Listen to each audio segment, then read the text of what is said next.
In this video, we're going to learn about the refraction or the bending of light. So refraction is the bending of light as it travels at an angle from a material with one refractive index to a material with a different refractive index. So the light's coming in, it's traveling through this prism and causes the dispersion of light. So changes in speed and direction of light as it travels from one surface to another is another way of explaining what refraction is. So the light rays are coming in, they get slowed down or sped up, depending, probably slowed down, and then they continue on. So it looks like the light is bending. So remember, light travels in a straight line and at a constant speed when the mediums are the same. But then when the mediums are different, so if you're going from air to water, the light rays traveling through these mediums refract and then bend. So you can see that here with the light ray going through, and I think this is a tank of water, and then you can see that the light rays are bent as they go from the air to the water. Same thing here. Here's a straw in a glass of water, or it could be another substance, because each medium will have a different refractive index. So it looks like the straw is cut in two in this one. In this one, it looks like it's actually bending the other way. So this is due to whatever refractive index each of those two different things have. So let's look at the marching band analogy. So when the wave is traveling, the very front of the wave is called the wave front. So when the wave front hits the surface between two mediums, there's going to be a change. So if we imagine there's a marching band, and the front row is the wave front, and the next row is another wave front, and so on. So as the students are marching they're marching across the grass right now. So here they go, they're marching along.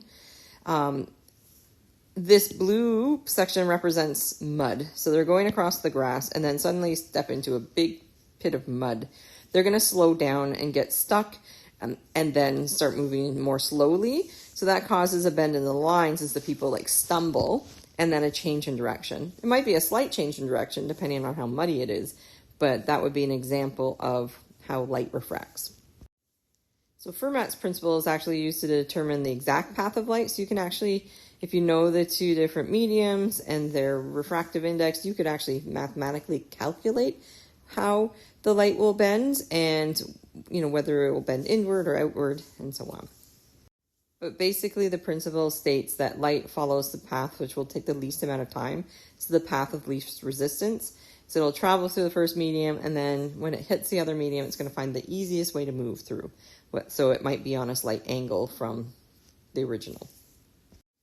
So let's recap the different types of rays. So remember, incident rays, the ray coming from the light source, and then hitting the surface and then either reflecting or refracting. So when light is coming through one medium, there are two options that can happen, as we talked about. It can be reflected or it can be refracted. So the refracted ray is the ray that's bent when entering a second medium. And the angle of refraction is the angle between the normal. So remember, the normal is that perpendicular line to the surface. So the angle of refraction is the angle between the normal and the refracted ray. So there's the angle of incidence. And this little symbol, theta, just means angle. So this is the angle of incidence, and this is the angle of refraction. We always measure it from the normal to the ray. So just a little fun fact about what direction the refracted ray will go. So if light is traveling from the air to the water, light gets refracted towards the normal.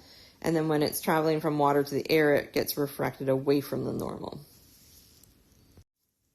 And then dispersion is the process of separating colors by refraction. So white light gets refracted twice in a prism, first when it enters and second when it leaves.